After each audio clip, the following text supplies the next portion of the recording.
blood did it take for Hasina to save her throne?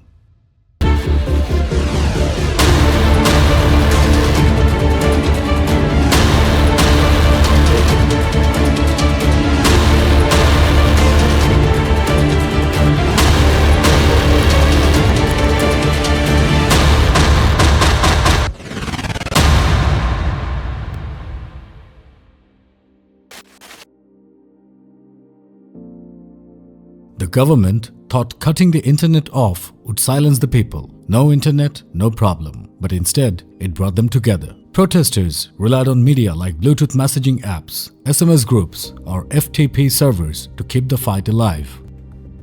The internet blackout in Bangladesh created a sense of isolation for people both within the country and those living abroad.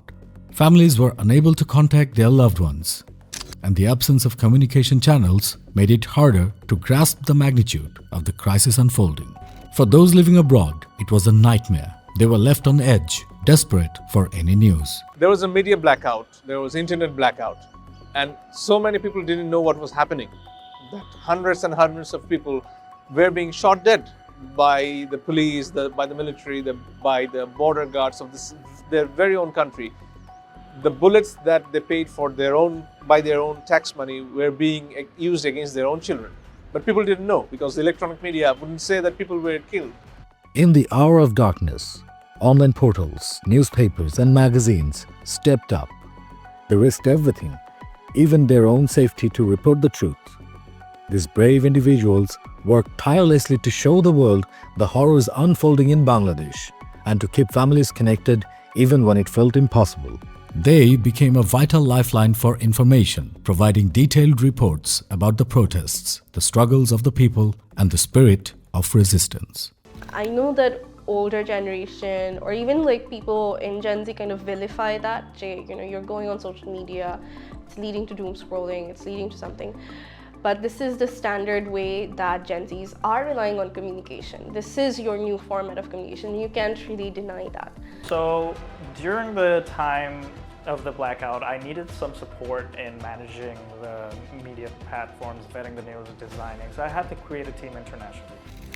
The blackout acted as a veil, obscuring the truth and enabling the world to turn a blind eye to the violence and suffering.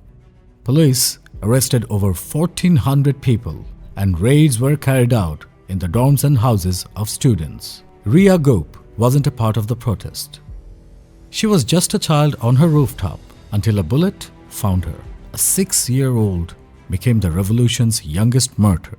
The government took a hard line and they started clamping down on the students, at times using lethal weapons. One day we had almost 100 people dead officially, and we all knew that the real numbers were much higher. I personally saw a little child of the age of 6, I suppose. Ria Gope was her name. She was playing on the rooftop in her house, not even protesting. And when there was sound of shooting, her father was downstairs. He rushed to the roof to fetch her. And moments after, the poor father grabbed his daughter. She was shot in the head, killed then and there. These were horrendous atrocities. The block raids continued. Students were dragged from their homes. Families were torn apart by the fear of more arrests. But the movement pressed on. The protesters knew their fight was for something greater than their fear. By July 28th, the crackdowns got fiercer. While the protests were in full swing, another troubling force was at play. India, worried about losing a friendly government in Bangladesh, quietly got involved in the conflict.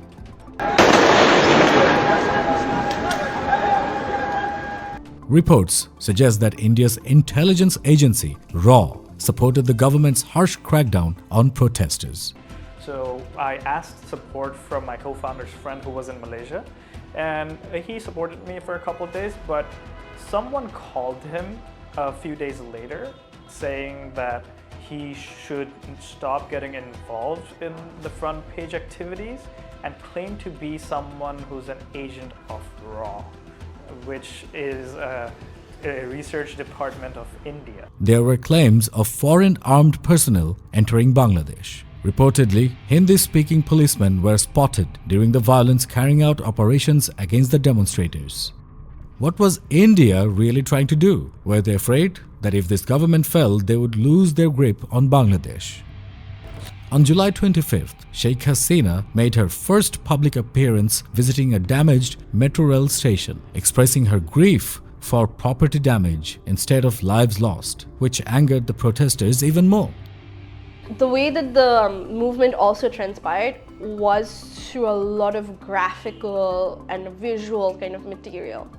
You saw videos that were powerfully designed. You saw graphics that were beautifully designed. I'm not sure if you, there was this very popular design for the Long March on 5th August that got hugely popularized. I referenced to the Bangladesh Mourns visual, but there was another one that I also I made my team do, which was Amra Tomader Bhulbo Na.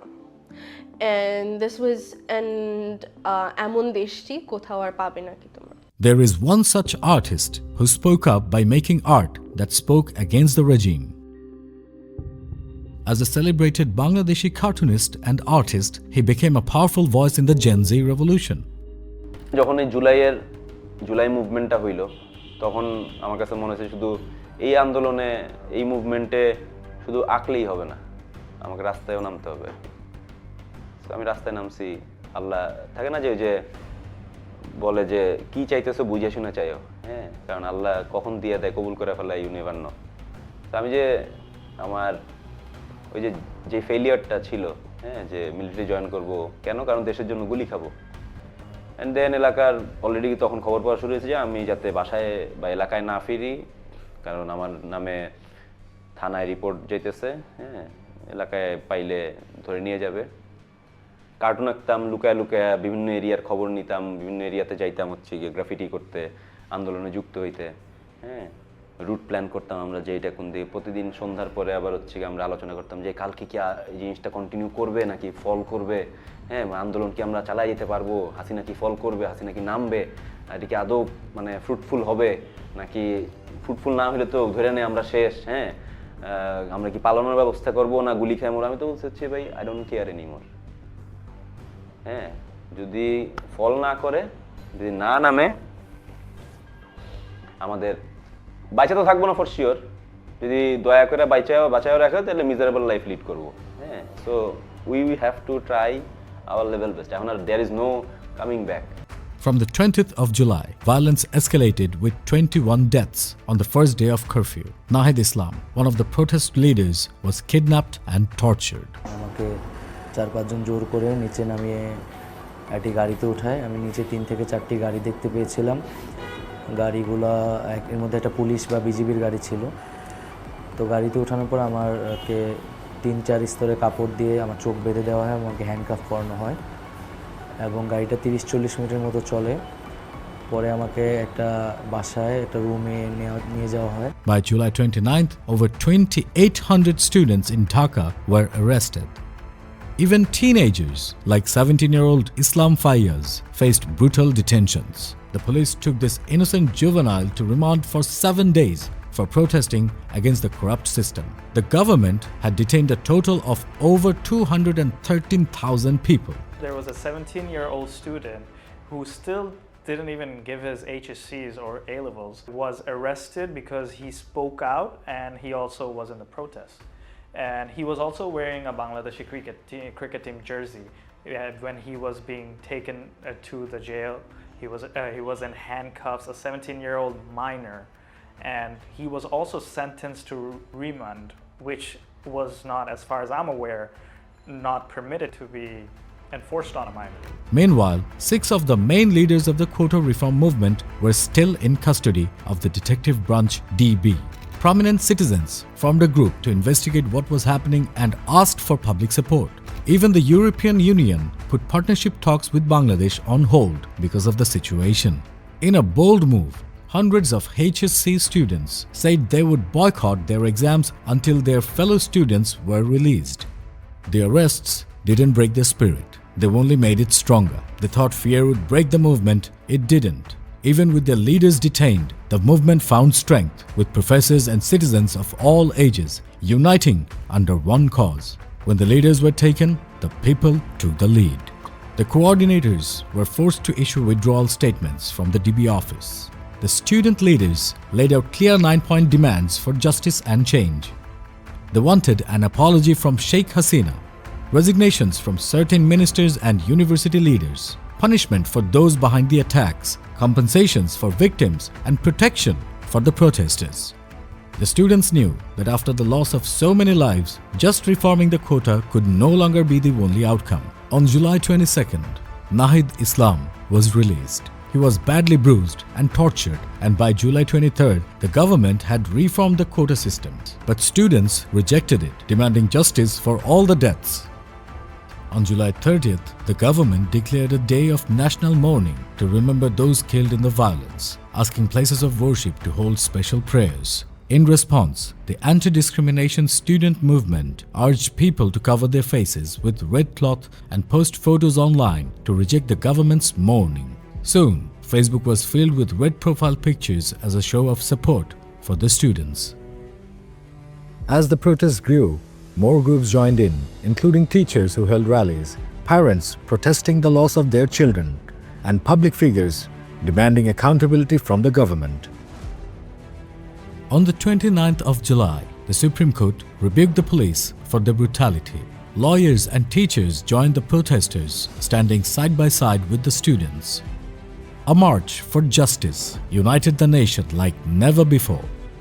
Amongst these people, Mansour al-Mateen took the initiative to file a written petition seeking directives for law enforcement agencies not to shoot at reform protesters during their programs in a bid to protect their children from being shot.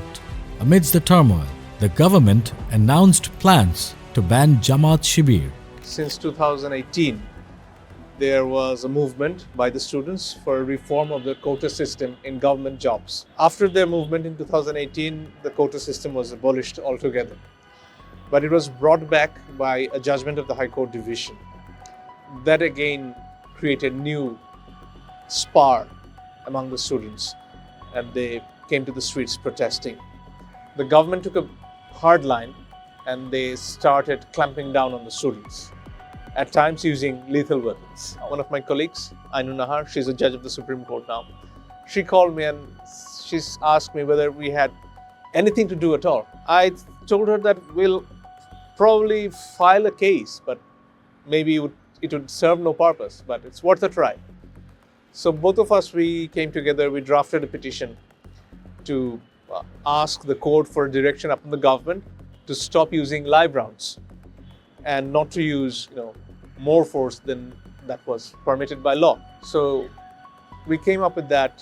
We were assisted by many of the luminaries in the legal field, like Dr. Sarah Hussain, Barrister Sarah Hussain, Barrister Jyotirmoy Borua, Jedi Khan Panna, and so many others. So that's the story behind the filing of the case. At the Dhaka High Court, lawyers stood by the protesters, and university teachers across the country joined the movement too. On July 31st, protesters came together for a big march for justice. But the police tried to stop them with violence.